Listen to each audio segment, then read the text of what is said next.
Hi, this is Savio Rodrigues of the BJP.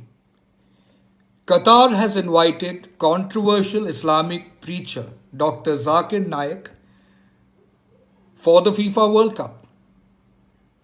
Dr. Zakir Naik is an Indian fugitive. He is wanted by the Indian law on charges of money laundering and hate speeches. Dr. Zakir Naik is a terror sympathizer. In fact, he is no less than a terrorist.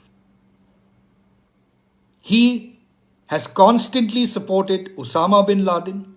He has been supporting Islamic radicalism in India and has been promoting it. It is my appeal to the Indian government and representatives of all football associations who are in Qatar right now to witness this global sporting event, to boycott the FIFA World Cup.